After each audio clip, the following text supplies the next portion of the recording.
Hello, everybody. Good evening and good day from wherever you are watching, maybe the replay. Welcome to today's discussion on she emotions. Yep, I am so excited today. Wow. Hi, Eunice. Hello, Dr. Kola. Amazing, amazing, amazing. Easy. Hi. Awesome. Mingo.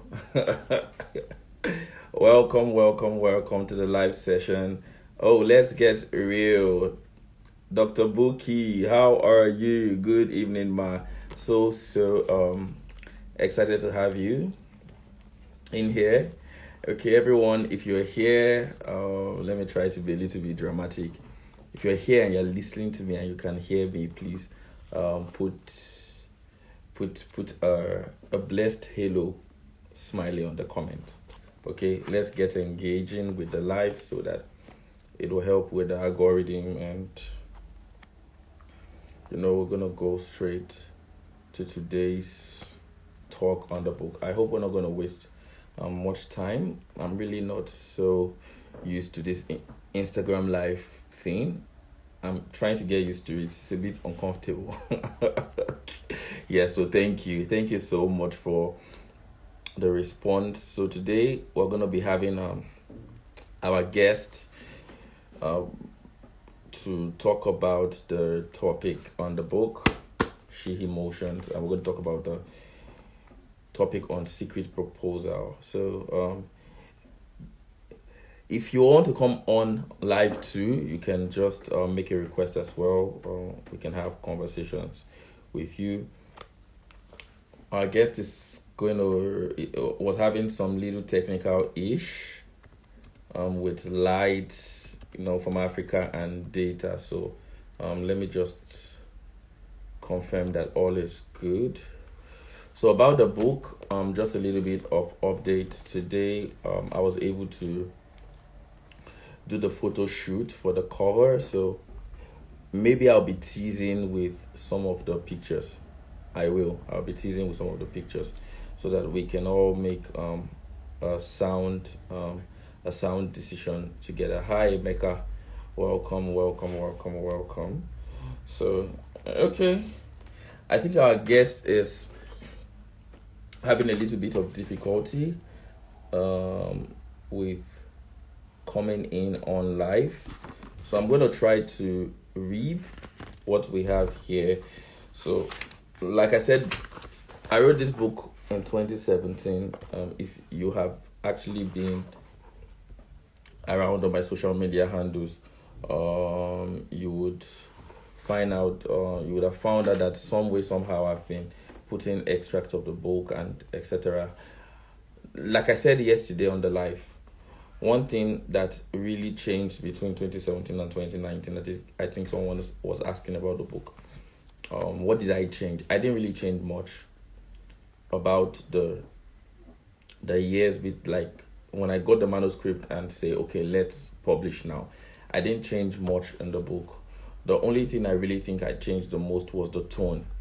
I like to talk about it because when I got the manuscript in 2021 and I started to read the book, it was like the author was shouting. It was like all I was saying, I was not saying it in a regular voice. I was not saying it normally. The tone was just way too harsh. And that is one amazing thing that I thank God that it didn't come out in 2017. Although I would still have appreciated it. Any work is work and growth is always growth. At the end of the day, it can always be better. But one thing that I enjoyed when I said to edit for the final release was that I left some things because I want us to start a conversation with the book. Most times, many people who have read the book have found the book extremely triggering, and I can understand.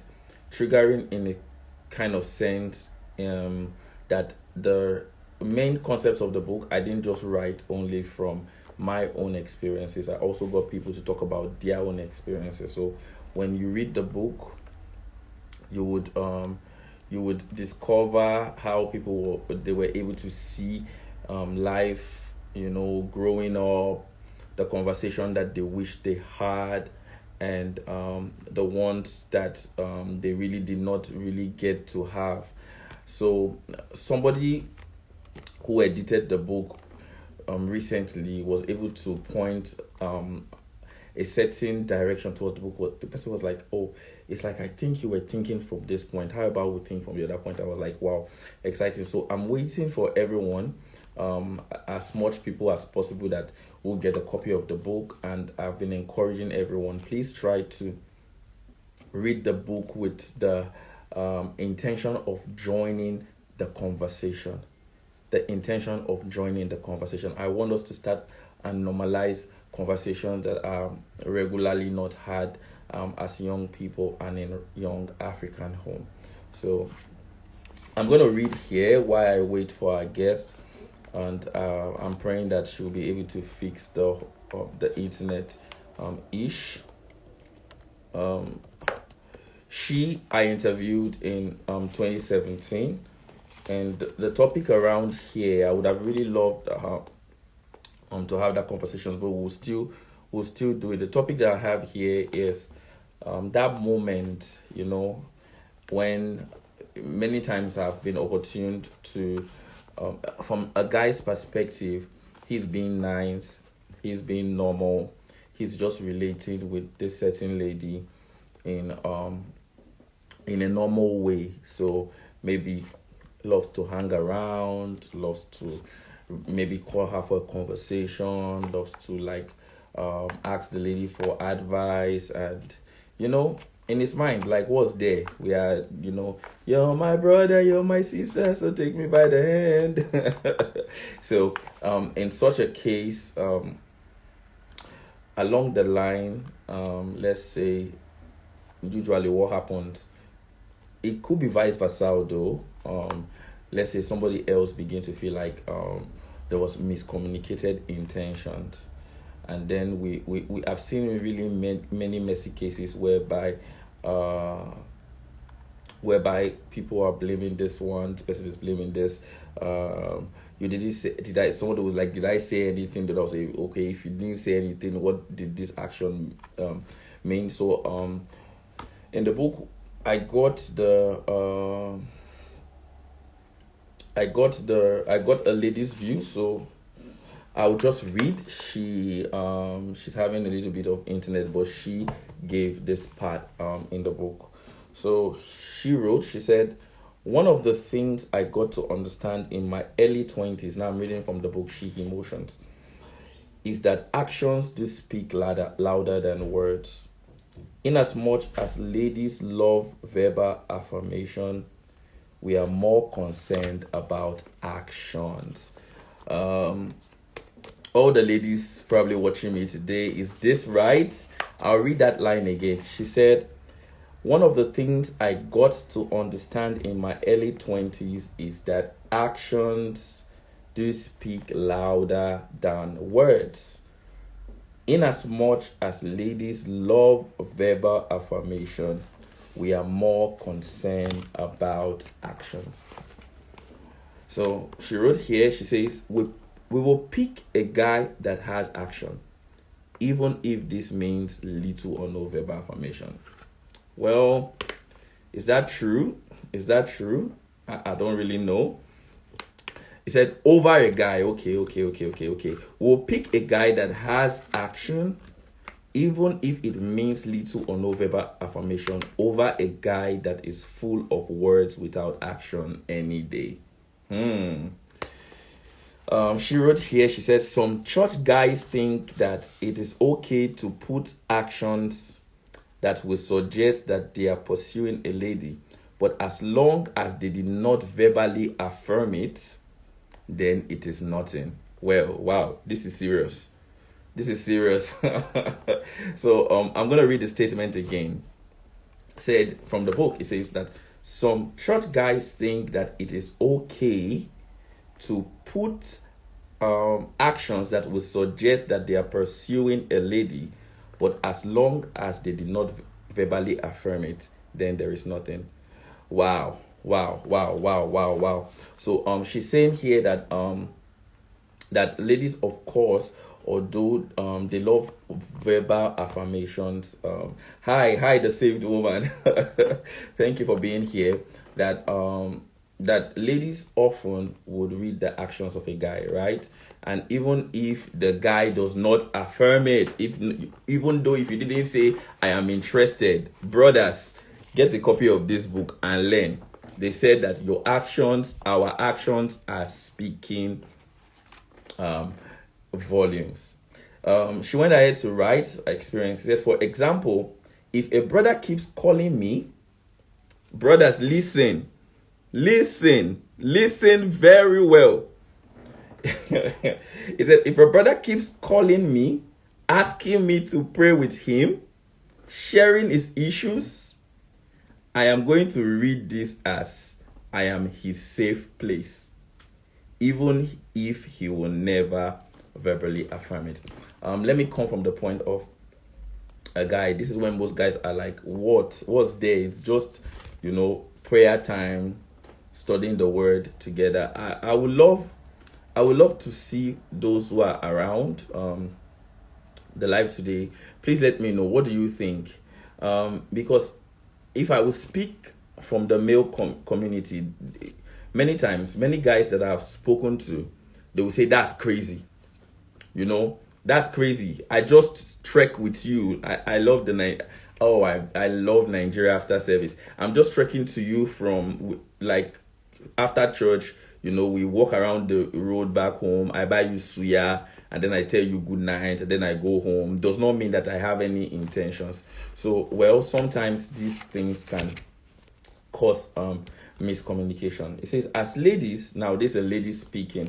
It says, we have come to accept that men can have a hard time expressing their feelings, so automatically their actions sell them off. If a lady is absolutely uninterested in a brother, she won't have the time of day for all the plenty calls and let's pray together and all those harmless acts. But if you're already her type, she will gladly entertain all of your actions. It is really very important to understand that, So this is addressing the brothers, especially this part of the book, saying that I believe for the most of the time, I don't think it's all of the time, okay? So definitely, so if a lady will have time to take all of your questions, all of your difficult times, and every other thing, entertain all those things. Even if for you it's looking like normal, I can just talk to this person. They are saying that there is a possibility, there is a high possibility that she is what? That she is just thinking that you're probably shy. You're probably shy. I wish you can type it. You can type it, the same woman. So they're thinking that, oh, brother, you are just shy, and one of these days the Lord will, empower you. Empower you to speak your mind, and and when you're not doing that, they're just hoping. So they're just patiently waiting. And I think somewhere in the book, and that's why I say one thing I think this book will do is stimulate and create conversation. Somewhere in the book, I wrote that the reason why it seems like it looks like ladies are the ones who suffer from this is because of societal pressure. Now, I know that it's changing nowadays, whereby, well, with new generation, I'm still a little bit more old school and more old fashioned in my sense, but I can agree with other philosophies. I know with the new mindset whereby people think that maybe ladies can make their intentions known in a certain way and all those stuff. Well, is it wrong? Is it right? What do I think? You have to get the book to find out and start your own. We're going to start, like I said, this book, we're going to start a conversation. I don't want you to take this book and agree with everything that you say inside. I want you to read this book. Of course, there are going to be lessons from the book that you're going to learn, but I want you to be able to share. Everyone who has edited the book has always, they've always had an opinion. I love it. I just love it. They've always had an opinion, and together that we'll be able to start a conversation. The same woman said, yes, she said, they'll be calling you up and down, seeing revelation about you, calling you to pray and share Rema. I have an instance where it was so bad, I had to confront the guy when he perceived that. Yes. I also see from Let's Get in here, it says, guys do not assume guys can do all that and will not feel a thing. In short, they will discuss all about the lady they are interested with you. Yes. And I think that's so terrible sometimes. I remember one time it ended badly, where that story went bad was where the brother finally told the sister that I would like to marry a sister like that. Yay. People of God, that was a really serious situation, because it was a very serious situation, because this lady has been here all this while. We have been praying, we have been fasting together, you have been sharing Rema with me, you have been escorting me after service. At the end of the day, like Dr. Buki is saying, you are not telling the sister the kind of, like, that sister in the church is the kind of sister you want to marry. Well, for the most times, I'm not excusing bad behavior from guys. But for the most times, let's be very sincere. Guys are really sometimes ignorant. I can tell you that those, especially tongue-speaking brothers, they can tell you how that whole scenario was still very spiritual and had nothing. Like, they will tell you. I've even had a brother tell me that the lady is crazy, and I was like, calm down. The lady is not crazy. She did not wake up from nowhere to start having, feelings and emotions, and then you say, I don't feel anything. Like, can't somebody just, pray with someone, and then you don't get to be all carnal about these things? So I believe that for most of the times, because ladies, I think this thing happens because for most of the times, ladies are not allowed, of course, to vocalize their feelings. But one thing at least I would give for free that I taught in this book was for you as a lady to be able to set boundaries. The moment a guy starts sharing Rema, start being with you, it is okay to ask him, Baba, what is happening? Baba, what is happening here? What is this? Should I call my father? Should I call my pastor? Do we need to start a conversation? And if he's not a serious guy, like, let's get it all off from that. So let me go back. She said, as ladies, we have come to accept that men can have a hard time expressing their feelings. Please, people of God online, do you, like the ladies, please, I need to know, is there a general consensus that, okay, I think she's talking here from a church brothers background. Do you people actually believe that brothers are having a hard time expressing themselves? It says, so that's why ladies patiently wait. They patiently wait, like, okay, maybe you are just not knowing what to say. So she shared here, she said, I had an experience with a brother in church. Now I'm going to read this, guys. This is, the same woman, exactly. Oh, hi, Minister Nike, hi. Hello. He said, I confronted the guy in the case and he went defensive on me. I was like, bye, I beg, don't stress. Exactly.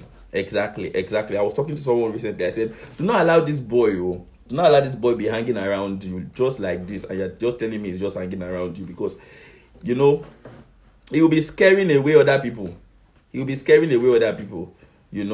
And then at the end of the day, things just go a certain way. Now let me read the example that we have. It says, I had an experience with a brother in the church. It started with us discussing how we were both hungry to see the move of God amongst youth.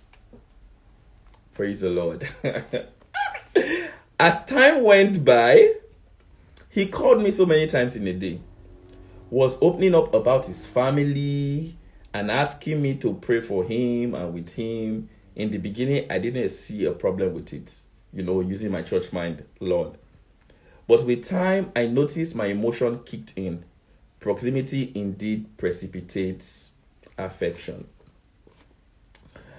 Being more mature at this time, I didn't quickly conclude that this person had intention to marry me.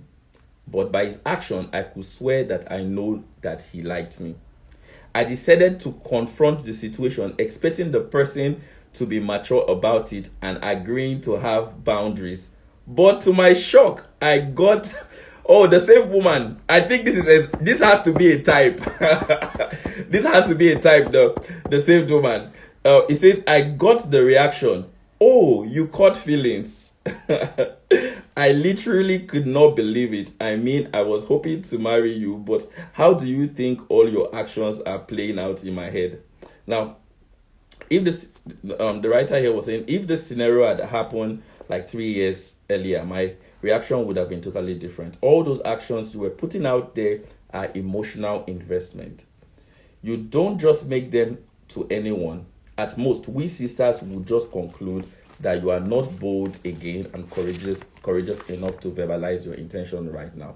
So you decided to start by showing it in your actions. Now, she wrote here that brothers in church shouldn't be careless about their actions. Your calls, you're sharing your problems with us ladies, you're asking for advice, you're asking us to be your prayer partners, is sending a message. No actions goes unnoticed in a lady's head. Guys, listen. We are getting a message from your unspoken words, but very loud action. It is really confusing when you show actions that say, I like you, but then when we get emotionally attached, you come up with the, I never said I like or I plan to marry you sentence. No, sir! In exclamation. Say, no, sir! You didn't say it with your mouth, but you said it with your actions. And then she wrote here, she said, another group of brothers in the church are the ones who like taking ladies as projects. Project brothers. You notice a sister maybe has low self-esteem, is dealing with bitterness or another thing and decide to be the one to help her. Project brothers. I have had to counsel ladies that were taken as projects, but interprets it as the brother likes me so much that he's willing to go out of his way to make sure that I am better. But really, I don't know if we can have a discussion. Is anyone who wants to come online and maybe tell me, could he actually be innocent? Could he be innocent that a particular brother wants to, embark on the project, embark on a harmless, on a very harmless project? Baba easy. I don't like the way you're looking from your comment section. So she wrote here, I'm going to go back and read this again. I'm going to go back and read it again. It says, another group of brothers in the church are the ones who like taking ladies as projects. You notice a sister maybe has low self-esteem, is dealing with bitterness or other things, and decide to be the one to help her. You decide. The Holy Spirit did not send you.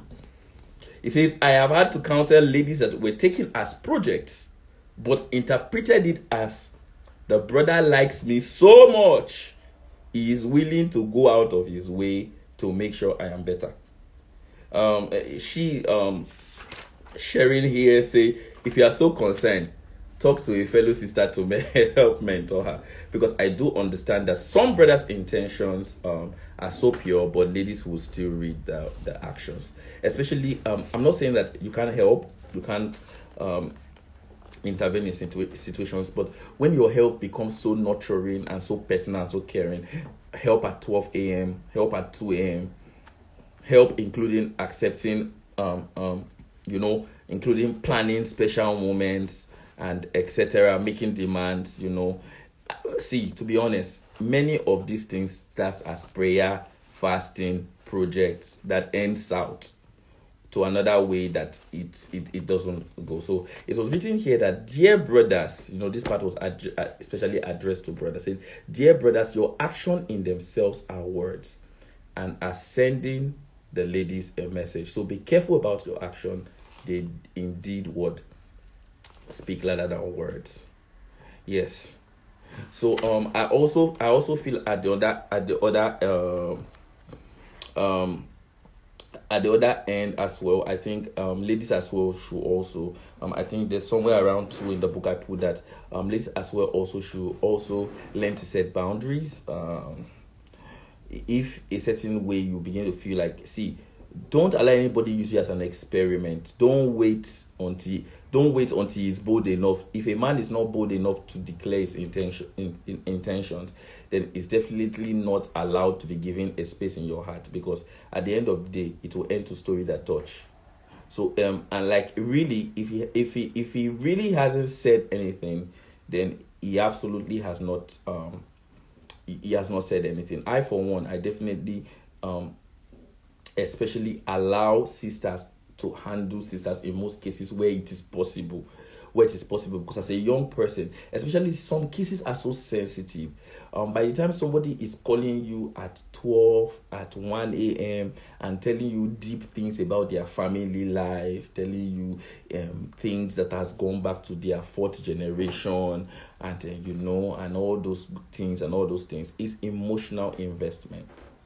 And where proper boundaries are not set, it may spiral to other things that cause issue. I have seen cases where people are fighting themselves literally because of things like this. So how do we handle like miscommunicated um, feelings and emotions? This is a topic. It's also there in the book. So today I just wanted to share. Is there any question anyone want to ask? Any question about the book, about the writing, about anything you want to know before we get off the live today? I'll be back on Monday as well. I'll put up the topic that we'll be talking on. I probably would try to also still get Minister Ruth. Our internet is not really good today. And something. Isreal, send me a request. Let's talk.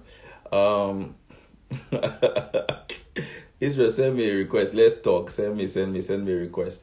Hi, Henry. Hi, Minister Vic. Hi, the proverb. Hey, Somto. Hi, Esther. Hello. Victoria. How are you?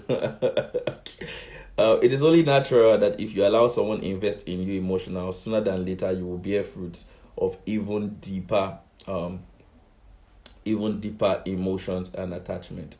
I agree. I totally agree with you. Even from my own perspective, you will see that in the book. It happens. It happens normally. It happens. It does really happen, whereby somebody just begins to show you care, and all of a sudden it becomes more than care. So desist from projects, brothers. Let the Holy Spirit carry out his project in the lives of the people. It is better. Israel, you want to talk about project, brothers? Because I see you are very interested. No, no, no. Have you been a project brother before? Let me show you on that this thing. Yes, unconsciously, I found myself there. But then when I figured out I was in that category, I had to like take myself out. So wait. I want to know. Thank you so much for your sincerity. Hi, Bukola. Welcome on the live.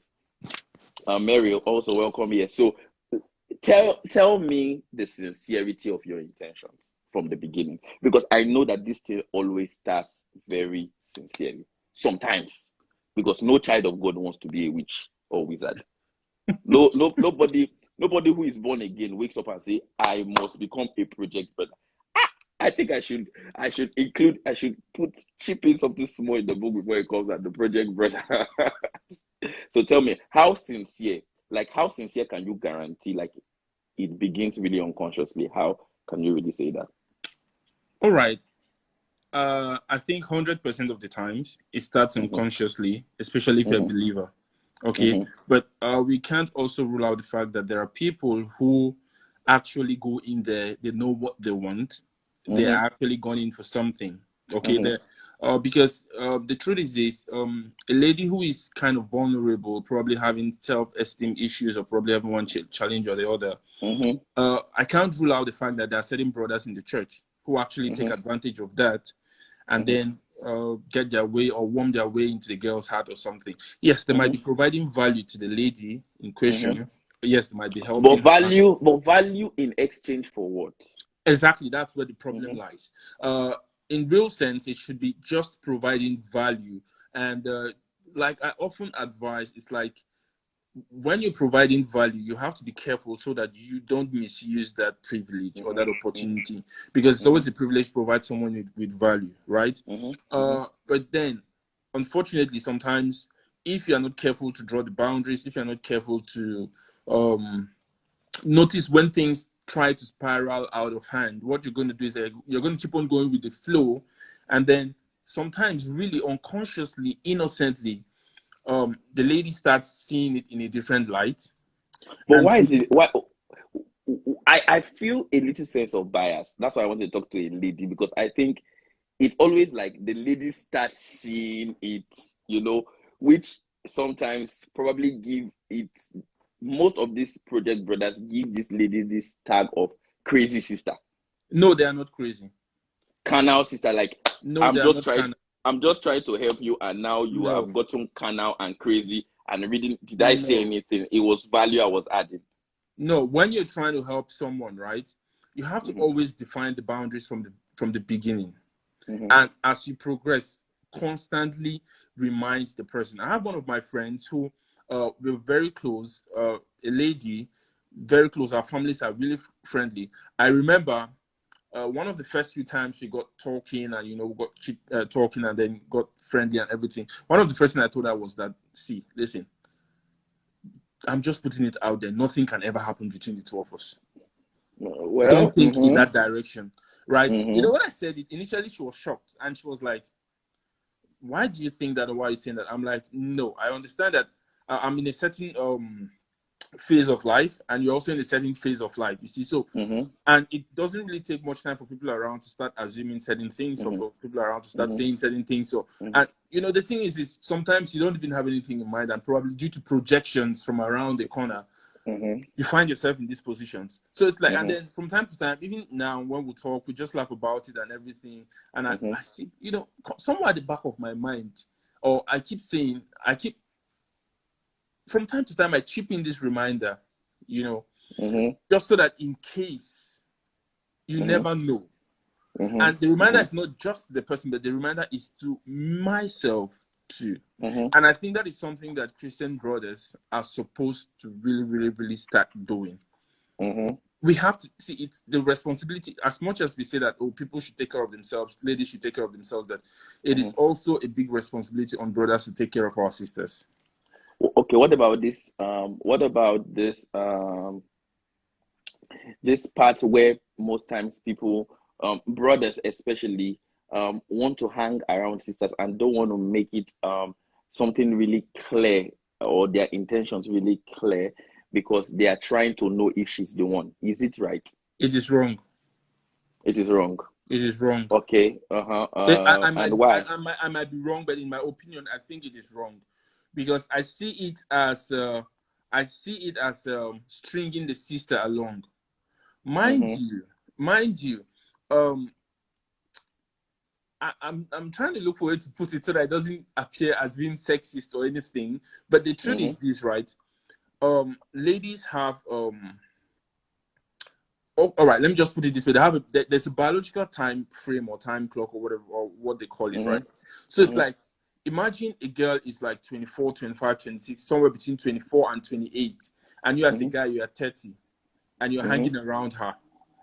You see, one way or the other, even if she does not voice it, or even if she doesn't like give attention to you, somewhere at the back of her mind, she might, even if she's not interested, it might cross her mind that this guy might just be, interested. Even if she's going to say no, even if you're not her spec, even if you don't meet her criteria, somewhere at the back of her mind, it might trigger something.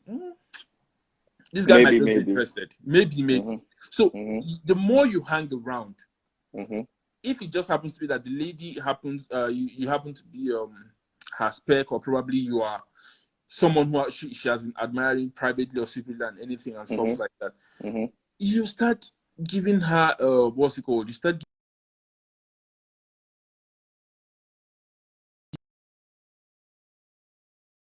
So, so the lady is not crazy. Yeah, the lady is not the crazy one. You that is hanging around her is the one that is giving her ideas, and that is why I'm saying that we also have the bulk of responsibility to do what, to take care of what, of these sisters. I think Henry is saying something here about the so the individuals in question start to feed off these emotions, thoughts getting attached. You see, so it turns out into some form of exploitation, really. That is how I see it. It might not be. It might not be exactly that way, but let's just stop blaming sisters, brothers. We have to do the right thing. Honestly. Yeah. And at the end of the day, I feel like there's no smoke without fire, especially when brothers try to hide under spirituality. Yeah. I hate that word, she's crazy. I've heard it so many No, times she's not. from brothers. Like, I can't, sometimes they are really annoyed. I cannot believe that that girl is, I cannot believe that that girl is thinking. Oh, Esther, we're talking about the, how did we name it? Project brothers. The Project Brothers. Yes. Their quote. So, there's no smoke without fire.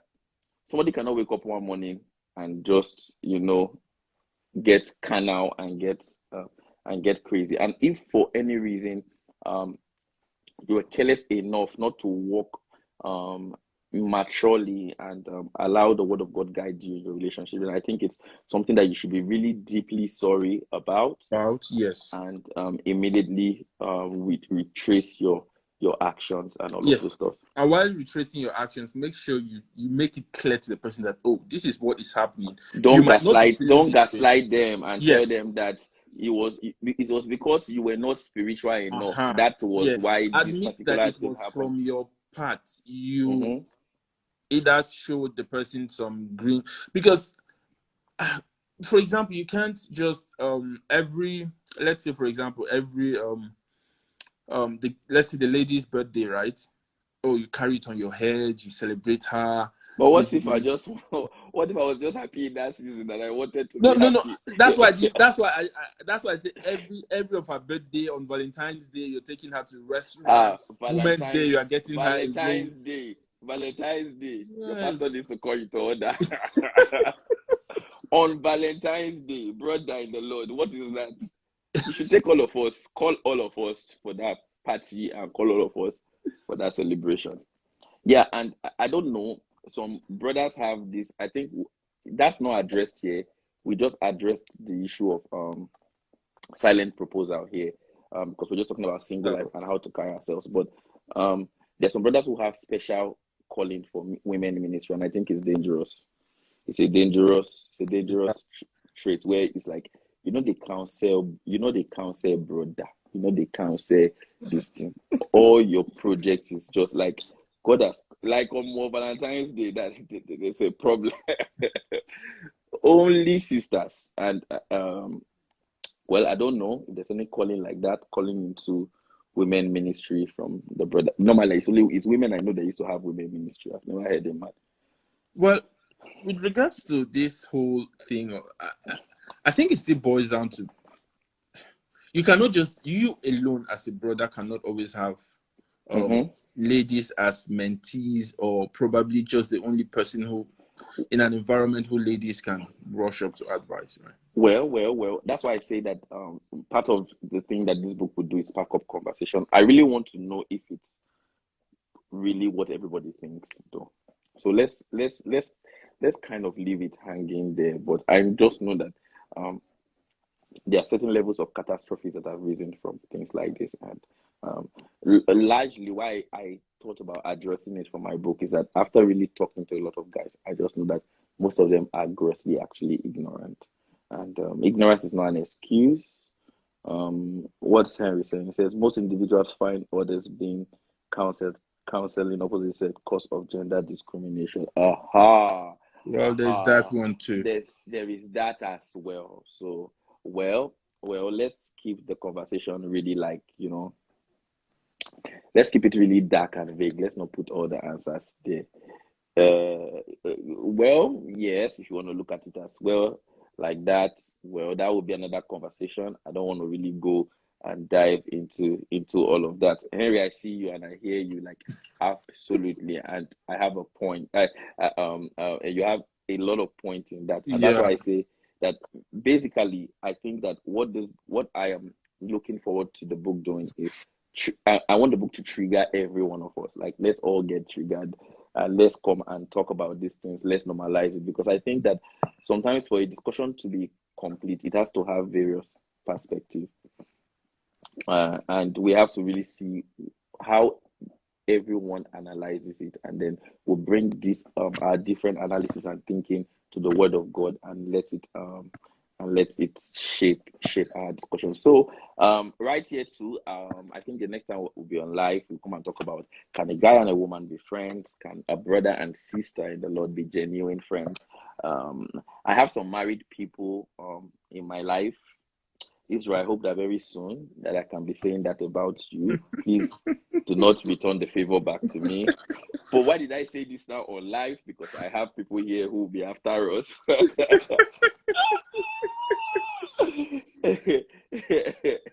So I'm going to be asking married people how possible it is. I don't know if I want my spouse to have their best friend as a guy. I don't think it will work for me.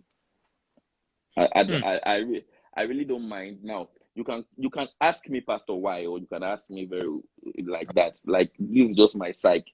I don't think I want my wife to have it, no matter how spiritual that relationship would be. I don't want it. That's my own perspective. Like, you're not going to be saying, I'm going out with my best friend. Even if I'm speaking in tongues, I'm saying it as a pastor. You can't say I'm going and your best friend is Tunde. It's not going to happen. The white Tunde now, white Tunde. Okay, I don't know, whatever I say. Like, Kole work. That's why I say, let us start the conversation. Now, somebody is saying, Pastor, why now? Yes, so let's start the conversation. It's just for me. It just can't work. So for me, I wouldn't also. If we have problems in the marriage, so wait, you're going to be talking to Tunde the bestie. It can't work. You will find Simbi or Tara or somebody. It cannot work.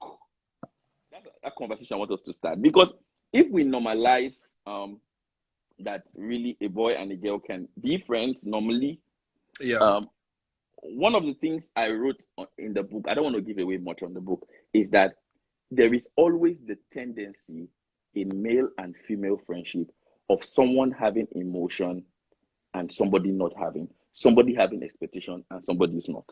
So even from yourself, you say, nothing. Acts, even many times when people do bestie. Like, if on people's wedding day, if we do touchlight on some of the hearts, some of the bestie are not happy. Because I remember someone very close to me. I don't want to share this online because I don't have the absolute permission to that. But I know somebody I will not mention if I mention the name. But she had this brother who was carrying her bag. This person is like a sister to me. Carrying her bag, his church brother. Do you understand? Doing everything. Uncle was not saying anything. Auntie was sending him everywhere. Please, oh, brother Tunde has entered problem today in my mouth. Buy me this, brother Tunde, do me this. And brother Tunde was going anyway. Brother Tunde did not say anything. Brother Tunde now heard that brother Richmond proposed to auntie, and then that was when brother Tunde went to go and buy a ring to say, auntie, please, can you marry me? That was where the whole friendship ended. She was so disgusted. She was so annoyed. She was so pissed that I see you as my brother. Shall it pain me? It pain me. I think it still boils down to the fact that in every friendship, I'm not really a fan of two emotional people being friends. Or two emotional pairs. There has to be one logical person and one emotional person. Right. Now, for example, I'm going to use myself as an example. When I was in medical school, I had one of my group mates, this amazing lady and everything. We're very close. I think you should even know who I'm talking about. And then we finished medical school. She left. She went home. She got married.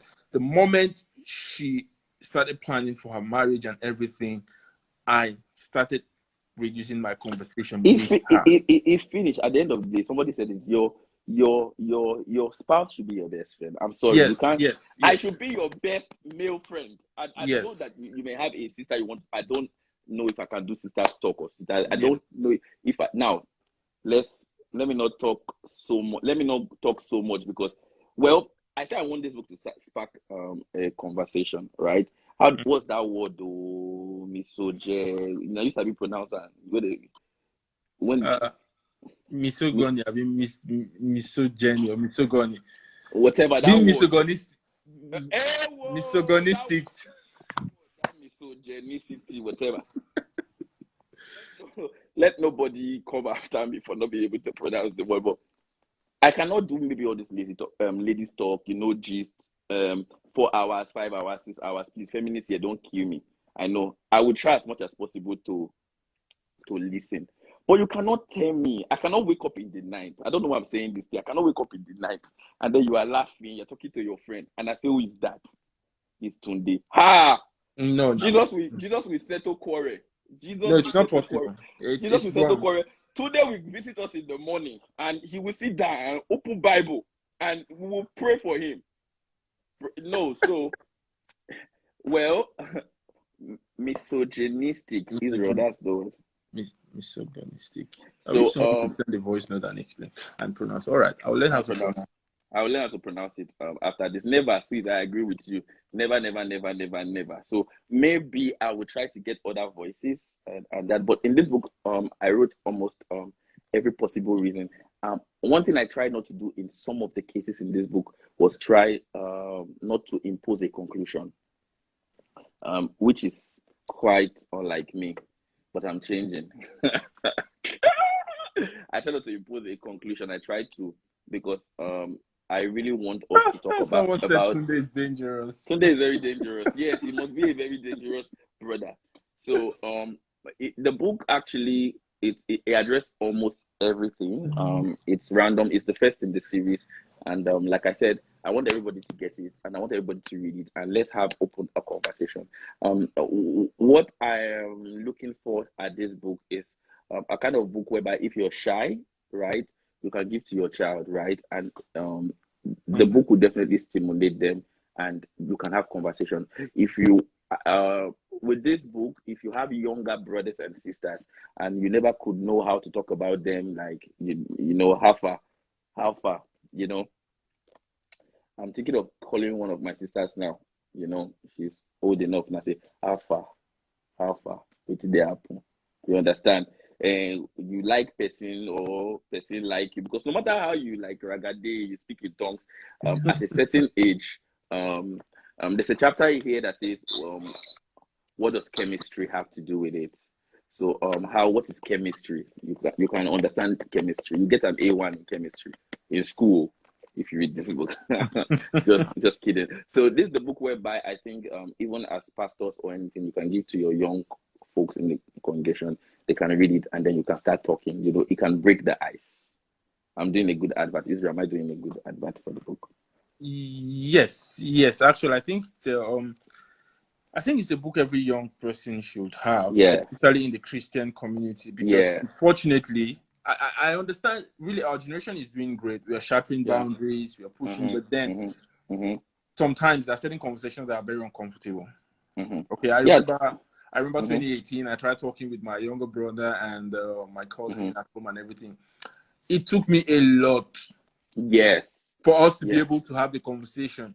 And when I had this conversation with these guys, man, like I got to know a lot of things. They got to know a lot of things, and then that was how we really got very close and everything, and you know, stuff like that. Sometimes they pick up my mom's phone and then they talk to me, and then you know we talk, and then sometimes my mom's like, "What are you talking with them for hours?" I'm like, "No, don't worry, it's none of your business." But then really, I'm discussing some very deep personal guy stuff. So, so books like this are actually very, very necessary.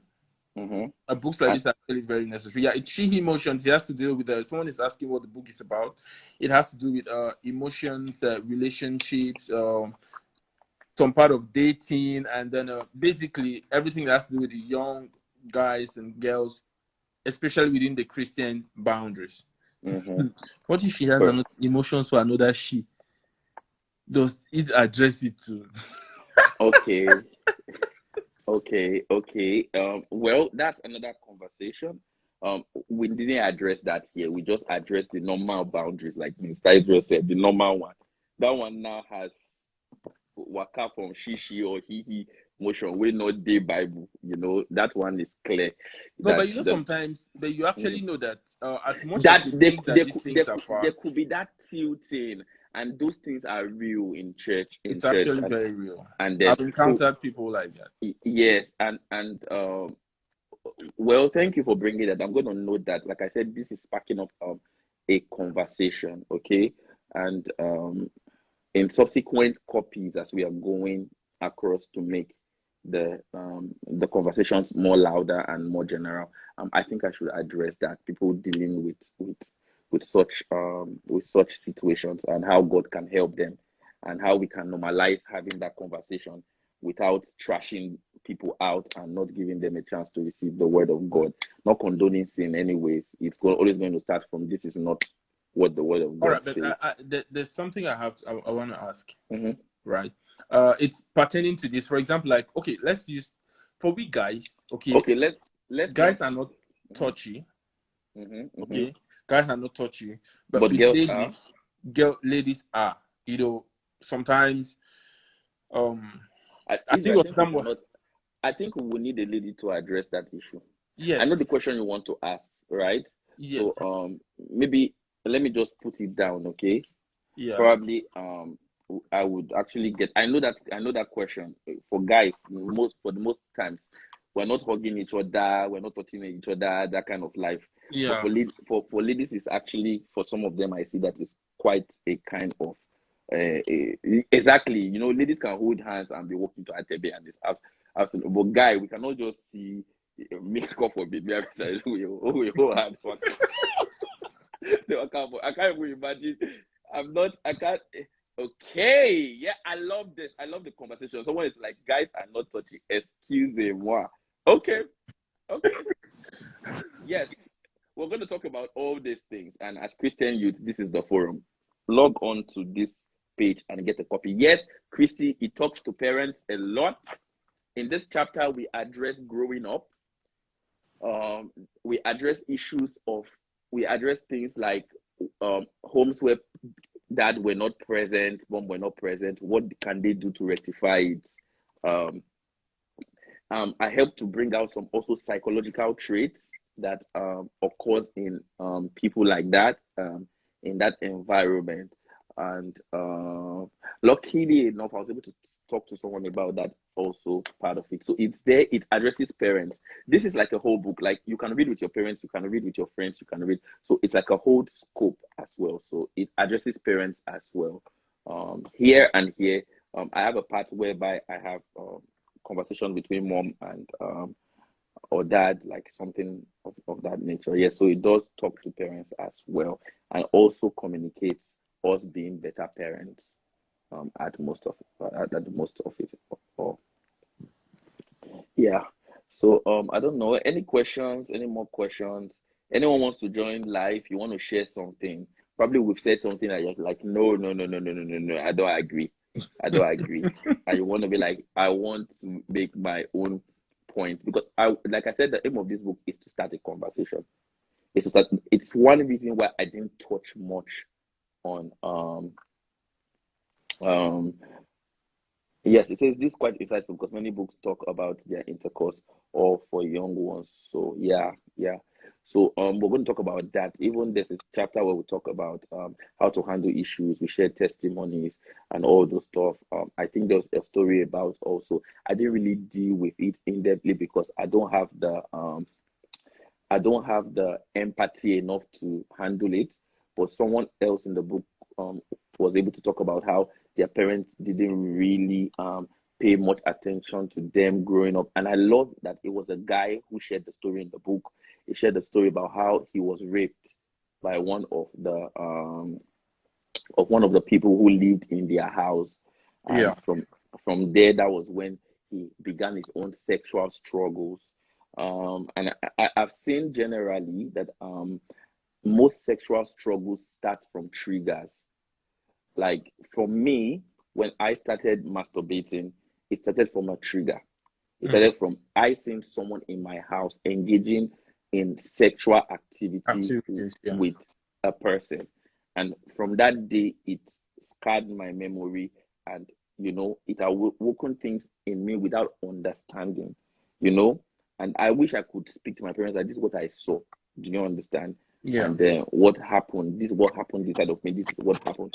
And it took me years until I gave my life to Christ. And even when I gave my life, I still struggled until I gained freedom. So you see that to a boy case like that, and the whole thing and everything, and talking about how parents should normalize these talks, how sexual education is not it's not for 18 years right now. I think sexual education begins from as soon as the child can understand English or whatever language that they speak, because we are seeing 3-year-olds, 4-year-olds, 5-year-olds, 6-year-olds. We're seeing, unfortunately, as disgusting as it is, we're seeing babies being raped. You understand? And many times, the person was writing, I think in the conversation, in the book, when he was sharing, he said he didn't even know what was happening.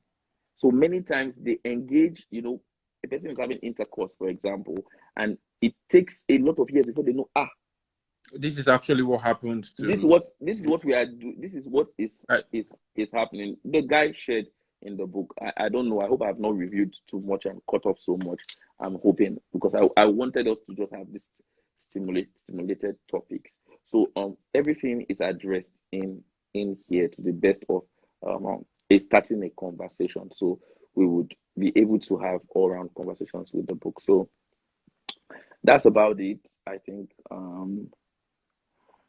Yes.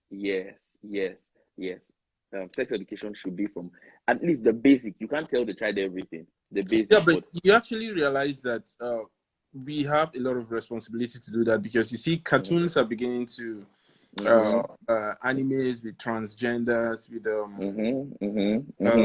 same-sex relationships.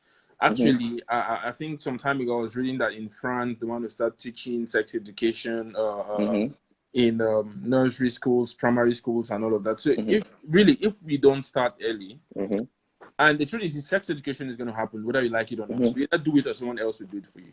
Yeah, and please, And that person who does it for you, you don't even know what the person is doing with the child. So it's always best for you to, And if you are here to, if you are interested in writing kids book, please get in contact with me. It's a passion of mine, but I need someone to push me, and I need someone to work with. I don't mind if we can work with the material for you.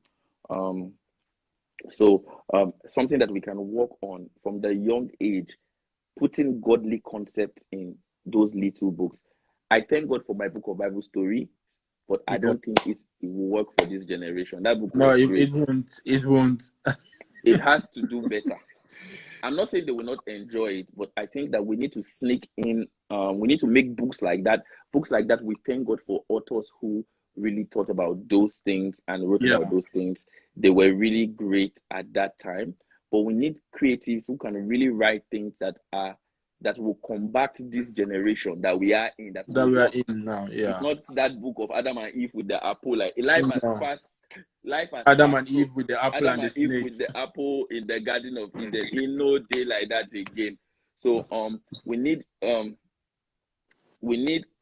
yes, it said, and what of sexual predators is like most common thing in places in India, and how it's normalized. It's also in Nigeria. Everywhere, actually. Everywhere. It's so crazy. It's so crazy, some kind of the story. So we need to get please, every Christian creative, rise up to the point. You can't be toiling as well with sin as well yourself and want to do this stuff, because the greatest thing is for you to go and write a book about living in purity and then be the chief head of sin. The devil, of course, you know that if God is leading you to that direction, the devil as well will be trying to mess up your testimonies. So try to keep yourself in righteousness. But I want us to work on that. Christian cartoons, Christian books, those tiny little things that can sneak in all the knowledges at various levels of kids. So that's about it today. We'll just give them 30 seconds or 1 minute, guys, if you have anything to say or to add to the conversation today. If not, I will be back on Monday, 9 p.m. I'll try to get Minister Ruth. I'll try to drag Mr. Isreal. I'll try to drag as many of you guys. Please, if you haven't pre-ordered the book, what are you waiting for? You know, in Nigeria, who are praying says, "What are you waiting for now? What are you waiting for?" It's now that this book is going for, you know. Let me just say it here. For the people who order the first 100 copies, about 30 copies are already ordered already, so it's about 70 copies left. You will have a 10% discount for my next 10 publications. Like, guys, that's amazing. Like, you have that coupon. So the next book I'll read, 10% goes off. The next one I'll write, 10% goes off. The next one I'll write, 10% goes off. As much as it will get to the 10th publication, if I can bring 10 books before Jesus Christ comes at the end of the day. And I know that from now till March, every month we'll have a book. So we'll have one book coming up in December, one in January, one in February, one in March. So at least four of them will be out. The sequel to this book, Road to the Altar, after their writing, but I'll probably release that one on my wedding day. Israel, you come and be the chief launcher of that one.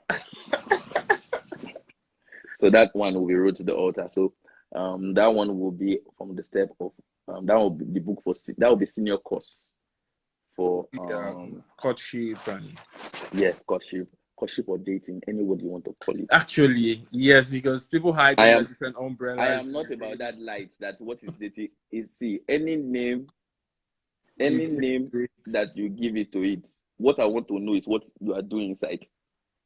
So I wrote that in my book too, that I don't care what name you want to call it. Just make sure that God's principles are to be obeyed, and that's it.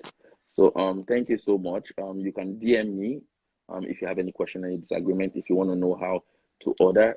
For now, the pre-order is for $10, and it will come with that one of the gift packages I said it will come with already. It will be a 10% discount for 10 purchases from all my books. It includes also all my self-help books, like my journals and all of those things. So thank you, Israel. Thank you so much for coming. And I think Mr. Ruth owes you a bottle of Coke or a bottle of healthy drink. Oh, for standing. Thank you, everyone who came on live today. I really appreciate. I'm hoping to see you guys on Monday. Let's talk more on this topics. You know, many times we don't have much time like this. Sometimes in churches we do marriage seminar like once in a year. Yeah. In a very long time, or during special youth programs. And that's not enough, because we are living this whole life like 365. Sometimes you get to hear the sermon after you have seen. That's when they start asking you, when did you start liking somebody? Mama, it has stayed. Papa, it has stayed. Daddy, it has stayed. Mommy, it's not today. Like, the devil has been doing the work since, you know, and sometimes the sermon is already, the devil has preached more sermon than we have allowed people to see the light. So I pray that the grace of God will help each and every one of us to navigate and lead a pure life before God, and a life that will be worthy of emulation. So thanks, everyone. If you're online, just give me that blessed sign with halo just to say goodbye. The blessed sign with halo. Let's go. Let's do that. As a way to say goodbye. So just put your blessed sign with halo, and we're all saying goodbye. See you on Monday. Try as much as possible to hang around the page so that you can see what's coming up, what we're talking about, and let's discuss it. Let's not pretend about things that are already going on, and let's talk about them. Many people will say, why are we talking about this? If we don't talk about it, we'll go through it. So at the end of the day, let's see how we can really navigate. Let's not pretend, because sometimes silence. That's how everything goes out. So alrighty. God bless everyone, and I pray that the Lord will help you, will keep you, each and every one of us. Maybe on Monday, let's talk about dealing with attraction to the opposite sex. Israel, you'll be here with me. Let's talk about that. Try and create schedule. I will share my own experiences as well. It happens. it happens, and how can you navigate it? What do you do? Let's talk about it. How do you somebody was telling me that the worst thing is that how do we switch so fast from being with God and unable to still handle ourselves? It's something me too I wonder at some time in my life, like what's going on here. So let's talk about it, and let's see how God can help us as young people. Many times everyone had to go through that process. It's just that some people are so close up to even share their experiences. I wonder today, I was thinking, I do, apart from my mother, I never know about my father's other love story. Wait, was it that he didn't like anybody? One day he just woke up and liked my mother and married. The same thing. So you see that there is this vagueness that makes you feel like Yeah. your experience is isolated, but it's not. It's not. Sometimes the story gets as it be. Now why they shared. But They shared. I think that no matter how it get as it be, I'm sorry if I'm speaking pidgin, let's talk about it and let's see how we can really please God. One thing I always tell people that I genuinely want to please God. That's one thing. Like, I don't want to hide. I just want to be a real Christian, because why will I fake being a Christian? Like, just go and be an unbeliever and enjoy your life. Like, why be in church and not experience the real life? So let's talk about that. All right. So everyone, bye, and God bless you. Welcome, Elijah, and goodbye as well. Bye bye. Bye bye.